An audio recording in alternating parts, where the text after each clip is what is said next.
आप देख रहे हैं दुनिया भर की खबरें। आज है 17 जुलाई 2026 और ये रही आज की सुर्खियां। नॉर्थ और सेंट्रल अमेरिका के मुल्क मेक्सिको, ग्वाटेमाला और अल सल्वाडोर में आया जबरदस्त ज़लज़ला। सुनामी की वार्निंग ने बढ़ाई टेंशन। रूस ने एक रात में बरसाए 130 से ज़्यादा ड्रोन और मिसाइलें। यूक्रेन में फिर मची तबाही। ईरान के बूश शहर न्यूक्लियर प्लांट से आई बड़ी अपडेट। सैटेलाइट तस्वीरों में नए नुकसान के मिले निशान। ईरान के बड़े दावे पर अमेरिका और सीरिया का पलटवार। उधर ईरान के फॉरेन मिनिस्टर ने अमेरिका और इसराइल पर लगाया बड़ा इल्जाम। यमन में हुथीस के हिमायतियों का गुस्सा फूटा। सना समेत कई शहरों में अमेरिका और सऊदी अरब के खिलाफ बड़े एहतजाज। इसराइली जेलों में फलस्तीनियों की मौत पर आई नई रिपोर्ट। दर्जनों जांच के बावजूद एक भी फौजी पर इल्जाम नहीं। और आखिर में देखिए कई बड़ी मिक्स्ड अपडेट्स। मिडिल ईस्ट से लेकर दुनिया भर की हर अहम हलचल की पूरी जानकारी देंगे हम। शुरुआत करते हैं इस शो की एक बड़ी खबर से जो अभी अभी आई है जस्ट कुछ देर पहले।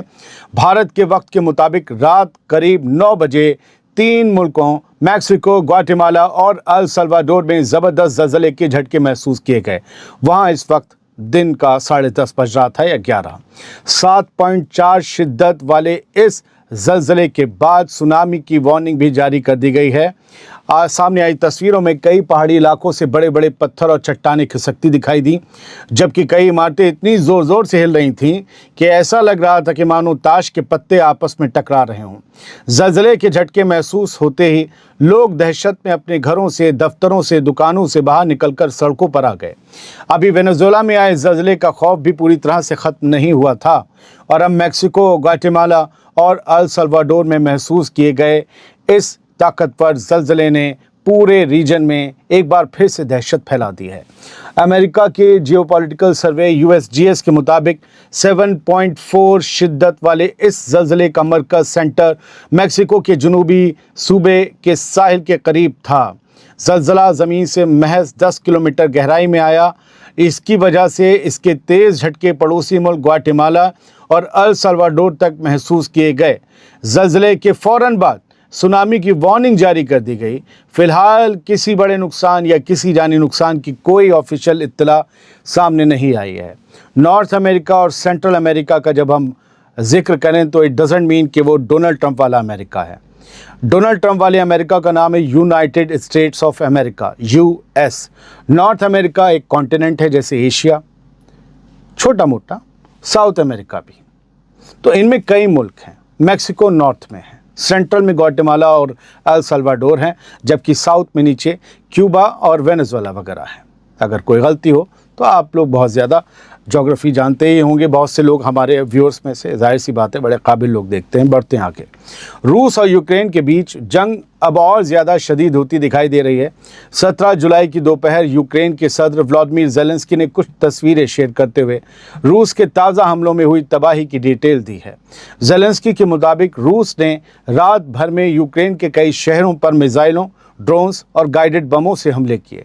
ज़ेलेंस्की ने कहा कि ओडेसा में एक रिहायशी इमारत पर मिसाइल गिरने से 2 लोगों की मौत हो गई, जबकि 3 बच्चों समेत 5 लोग जख्मी हुए हैं। ज़ेलेंस्की ने बताया कि सुमी रीजन पर 15 गाइडेड एरियल बम गिराए गए, जिनमें एक शख्स जख्मी हुआ और लाइब्रेरी समेत कई रिहायशी इमारतों और सिविल इंफ्रास्ट्रक्चर को नुकसान पहुंचा। ज़ेलेंस्की के मुताबिक रूस ने सिर्फ एक रात में यूक्रेन पर 130 से ज़्यादा अटैक ड्रोन और 8 मिसाइलें दागी। आगे ईरान की भी बहुत सी खबरें और मिडिल ईस्ट की भी, लेकिन ईरान की वॉर की वजह से ये खबरें नीचे रह जा रही थी, इसलिए ऊपर लाना पड़ा। आगे बढ़ते हैं। रूस के लगातार हमलों के बीच यूक्रेन ने भी जवाबी कार्रवाई तेज कर दी है। यूक्रेन का दावा है कि उसने रूस की एक बड़ी ऑयल रिफाइनरी को निशाना बनाया है, जबकि ब्लैक सी में 2 जहाज़ों पर भी हमला किया गया है।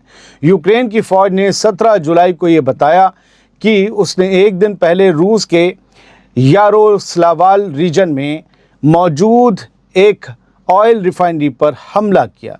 यूक्रेन के जनरल स्टाफ का कहना है कि इस हमले के बाद रिफाइनरी में आग लग गई।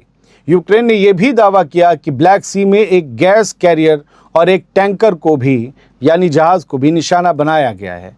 हालांकि रूस की तरफ से इन दावों पर कोई ऑफिशियल बयान सामने नहीं आया है। अमेरिका के ताज़ा हमलों के बाद ईरान के बूश शहर न्यूक्लियर पावर प्लांट से एक बड़ी खबर सामने आई है। ये खबर डराती है।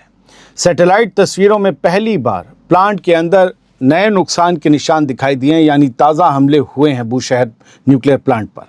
7 जुलाई और 12 जुलाई को यूरोप के सेंटिनल-2 सैटेलाइट से ली गई तस्वीरों का मुकाबला करने पर पता चलता है कि Bushehr nuclear power plant complex के अंदर कई नए इम्पैक्ट साइट्स बनी हैं। तस्वीरों में प्लांट के अंदर ज़मीन पर नए निशान साफ दिखाई दे रहे हैं, जबकि पास मौजूद सपोर्ट फैसिलिटीज़ के अंदर भी एक दूसरी जगह पर हमला होने के सबूत साफ नज़र आ रहे हैं। यानी ताज़ा सैटेलाइट इमेजरी इस तरफ इशारा कर रही है कि अमेरिका के हालिया हमलों में बूशहर न्यूक्लियर कॉम्प्लेक्स के अंदर पहले से ज़्यादा नुकसान पहुंचा है। हालांकि अभी तक ना अमेरिका और ना ही ईरान ने इन नई सैटेलाइट तस्वीरों पर कोई ऑफिशियल बयान जारी किया है। कब होगा पता नहीं। आगे बढ़ते हैं। ईरान ने दावा किया था कि उसने सीरिया में अल तनफ बेस पर मौजूद अमरीकी फ़ौजियों को मार दिया है, लेकिन अब अमेरिका की सेंट्रल कमांड यानी सेंटकॉम ने इस दावे को पूरी तरह से खारिज कर दिया है। सेंटकॉम ने सोशल मीडिया प्लेटफॉर्म पर एक्स पर जारी अपने बयान में ये कहा, ये पढ़ लीजिए, अभी शाम में ही आया है, कि हाल के दिनों में इलाके में किसी भी अमरीकी फ़ौजी के मारे जाने या कैद किए जाने की कोई खबर सही नहीं है। ये सेंटकॉम कह रही है। दूसरी तरफ सीरिया ने भी ये कहा कि अल तनफ बेस पर ईरान की तरफ से कोई हमला नहीं हुआ। सीरिया का कहना है कि अमेरिकी फ़ौजें इस बेस को फरवरी में ही छोड़ चुकी थीं। ईरान कह रहा है हमने इस पे हमला किया और फ़ौजी भी मारे गए। यानी फ़िलहाल ईरान के इस दावे की तस्दीक नहीं हो सकी है, जबकि अमेरिका और सीरिया दोनों इसे खारिज कर रहे हैं। ईरान के फॉरेन मिनिस्टर अब्बास अरागची ने अमेरिका और इसराइल को लेकर एक बड़ा इल्ज़ाम लगाया है। अब्बास अरागची का कहना है कि इसराइल अमेरिका को एक ऐसी जंग में धकेलने की कोशिश कर रहा है जिसे कभी जीता नहीं जा सकता। यानी ईरान साफ साफ कह रहा है कि अमेरिका इस जंग में कभी नहीं जीत पाएगा। 17 जुलाई को सोशल मीडिया प्लेटफॉर्म एक्स पर जारी अपने बयान में अब्बास अरागची ने कहा कि इसराइल एक बड़े असर रसूख की मुहिम चला रहा है ताकि अमेरिका को अपनी पसंद की एक नाकाबिले जीत वाली जंग में उतार दिया जाए। अब्बास अरागची का ये बयान उस वक्त आया जब अमेरिका के सदर डोनाल्ड ट्रंप ने यह दावा किया कि अमेरिका में होने वाले इलेक्शंस के निज़ाम के लिए ईरान भी विदेशी ख़तरों में शामिल है।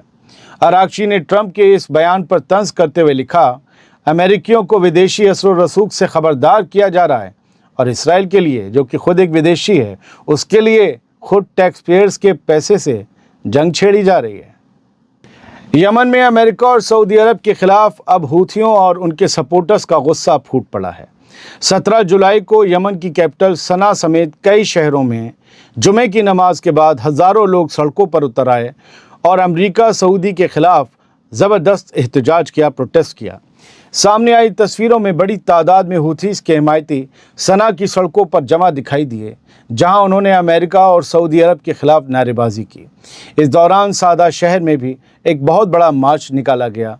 रिपोर्ट्स के मुताबिक ये एहतजाज, ये प्रोटेस्ट, ये गुस्सा ऐसे वक्त में सामने आ रहा है जब यमन पर सऊदी अरब और ईरान पर अमेरिका की कार्रवाई तेज़ होती जा रही है और पूरे रीजन में एक बड़ी जंग का दायरा लगातार बढ़ रहा है। इजरायली फ़ौज पर हिरासत में हुई फ़लस्तीनियों की मौतों को लेकर एक नई रिपोर्ट सामने आई है। ये रिपोर्ट चौंकाती है। रिपोर्ट का दावा है कि जंग के दौरान हिरासत में मारे गए फ़लस्तीनियों के मामलों में दर्जनों जांच शुरू तो की गई, लेकिन अब तक एक भी इजरायली फ़ौजी पर इल्ज़ाम तय नहीं किया गया। हारेट्स की रिपोर्ट के मुताबिक इजरायली फ़ौज ने जंग के दौरान हिरासत में मारे गए 57 फ़लस्तीनियों और एक लेबनानी कैदी की मौत के मामलों में क्रिमिनल इन्वेस्टिगेशन शुरू की थी। रिपोर्ट में कहा गया कि इनमें से ज़्यादातर मौतें ऐसे मिलिट्री डिटेंशन सेंटर्स के अंदर हुईं जहां सिक्योरिटी कैमरे भी मौजूद थे और गवाह भी मिल सकते थे। बावजूद इसके अब तक किसी भी मामले में एक भी इजरायली फ़ौजी के खिलाफ चार्जशीट दाखिल नहीं की गई। यही तो फादरलैंड का करिश्मा है। रिपोर्ट के मुताबिक इन 57 मामलों में 7 कैदी गोली लगने से मारे गए थे, लेकिन इजरायली फ़ौज का कहना है कि ज़्यादातर मामलों में वो किसी भी जिम्मेदार शख्स की पहचान ही नहीं कर सकी, आइडेंटिफाई नहीं कर सकी। कमाल ये है कि अगर अभी कोई इजरायली मारा जाए किसी फ़लस्तीनी के हाथे तो उस फ़लस्तीनी को इसराइल ढूंढ कर मार डालेगा, लेकिन उसी इसराइल को ये नहीं पता चल पाया कि उसी की जेलों के अंदर वो कौन से इसराइली फ़ौजी थे जिन्होंने कैद में होने के बावजूद फ़लस्तीनियों को मार डाला। ऐसी है इनकी इंटेलिजेंस, एक तरफा। बढ़ते हैं आगे। اسرائیلی فوج یعنی IDF نے یہ دعویٰ کیا ہے کہ اس نے غزہ پٹی کے خان یونس میں حماس کے ایک کمپنی کمانڈر انس محمود احمد حمدان کو مار دیا ہے۔ IDF کے مطابق انس حمدان حماس کی بریگیڈ کی میڈیا ایکٹیویٹیز کی نگرانی کرتا تھا۔ اسرائیلی فوج کا یہ بھی دعویٰ ہے کہ وہ اسرائیلی ہوسٹیجز کو قید میں رکھنے اور ان کی رہائی کی ویڈیو ریکارڈنگ میں شامل تھا۔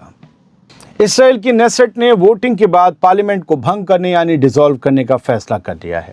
اس کے ساتھ ہی اسرائیل میں وقت سے پہلے الیکشن کا راستہ کھل گیا ہے۔ اس فیصلے کے بعد موجودہ پارلیمنٹ کا ٹرم ختم ہو جائے گا اور اب 27 اکتوبر کو نئے الیکشن کرائے جائیں گے۔ نیتن یاہو الیکشن کو اور آگے پہلے کھسکانا چاہتا تھا، لیکن مجبوری میں اس نے بھی ڈیسالو کرنے کے حق میں ووٹ دیا۔ یہ سب ایسے وقت میں ہو رہا ہے جب غزہ، لبنان اور ایران کی جنگ کو لے کر بنجمن نیتن یاہو کی حکومت پر سیاسی پریشر لگاتار بڑھ رہا ہے۔ اس کے ساتھ ہی نیتن یاہو کے خلاف لمبے عرصے سے کرپشن کے کیس بھی اس کی مشکلیں بڑھا رہے ہیں۔ نئی حکومت بننے تک موجودہ حکومت یعنی نیتن یاہو کی حکومت کیئر ٹیکر حکومت کے طور پر ہی کام کرتی رہے گی۔ اس دوران اس کے اختیار صرف روزمرہ کے ضروری سرکاری معاملوں کو چلانے تک محدود رہیں گے۔ لیکن کیا وہ فوج کو حکم نہیں دے پائے گا حملے کا، یا فوج اب سے خود فیصلے لے گی؟ شاید فوج میں دخل رہے گا۔ تو یہ کہنا کہ روزمرہ کے کاموں میں نہ، ایسا تو نہیں ہے کہ لبنان میں کوئی مشن رک جائے گا، غزہ میں حملے رک جائیں گے، ایران پر کوئی حملہ نہیں کیا جائے گا۔ ابھی تو بہت کچھ ہوگا اکتوبر تک۔ اور دوستو، اب کچھ مکسڈ اور بڑی اپڈیٹس بھی سن لیجئے، ان کے ساتھ ویژولز ایران کے اور امریکہ کے ایک دوسرے پر حملوں کے چلتے رہیں گے۔ 17 جولائی کی رات تک مڈل ایسٹ کے کئی ملک اس جنگ کی چپیٹ میں آ چکے ہیں اور حالات لگاتار سنگین ہوتے جا رہے ہیں۔ اب تک سامنے آئی معلومات کے مطابق ایران کی IRGC نے دعویٰ کیا کہ اس نے کویت، قطر، عمان، بحرین، جارڈن اور سیریا میں موجود امریکی ٹھکانوں پر حملے کیے ہیں۔ IRGC کا کہنا ہے کہ ان حملوں میں امریکی ریڈار سسٹم، ہیلی کاپٹر، سرویلانس ایئرکرافٹ، جیٹس اور اسپیشل آپریشنز کمانڈ سینٹر کو نشانہ بنایا گیا۔ حالانکہ سیریا نے ایران کے اس دعوے کو خارج کر دیا جس میں التنف بیس پر حملے کی بات کہی گئی تھی، اور اب سے کچھ دیر پہلے 9 بجے کے قریب رات امریکہ نے بھی اسے خارج کر دیا۔ ادھر قطر کی حکومت کا کہنا ہے کہ ایرانی حملوں کو روکنے کے دوران گرنے والے ملبے سے ایک بچہ زخمی ہوا ہے۔ کویت نے بھی تصدیق کی ہے کہ اس کے ایک بجلی بنانے اور پانی کو میٹھا کرنے والے پلانٹ کو نقصان پہنچا ہے، جہاں آگ بھی لگ گئی۔ ایران کے بندر عباس شہر میں امریکی حملوں میں ایک خاتون کی موت ہو گئی، جبکہ اس کا 1 سال کا بچہ شارپنر لگنے سے شدید زخمی ہوا ہے۔ ایران پر جب سے حملے شروع ہوئے ہیں وہاں 35 افراد شہید ہو چکے ہیں۔ رپورٹس کے مطابق پچھلی رات کے امریکی حملوں میں کم سے کم 8 لوگ مارے گئے۔ ایران کی تسنیم نیوز ایجنسی کا دعویٰ ہے کہ امریکہ نے چابہار بندرگاہ پر موجود ایک سمندری سرویلانس ٹاور بھی تباہ کر دیا ہے۔ ایران کا کہنا ہے کہ سیز فائر سمجھوتے کے بعد سے اب تک امریکی حملوں میں 38 لوگ مارے جا چکے ہیں، 400 لوگ زخمی ہوئے ہیں۔ ایران کے انرجی منسٹری نے لوگوں سے بجلی کی کم کھپت کرنے کی اپیل بھی کی ہے، کیونکہ ساؤتھ ایران میں انرجی انفراسٹرکچر پر حملوں کے بعد پاور گرڈ پر دباؤ بڑھ گیا ہے۔ ادھر شپنگ ڈیٹا کے مطابق جمعرات کو اسٹریٹ آف ہارمز سے صرف 3 تجارتی جہاز گزرے، جو مئی کے بعد سب سے کم تعداد ہے۔ آج کا ڈیٹا آنا باقی ہے۔ غزہ میں اسرائیلی ڈرون حملوں میں کم سے کم 3 فلسطینیوں کی جان جانے کی خبر بھی آئی ہے۔ بہت بہت شکریہ، سلامت رہیے، خوش رہیے۔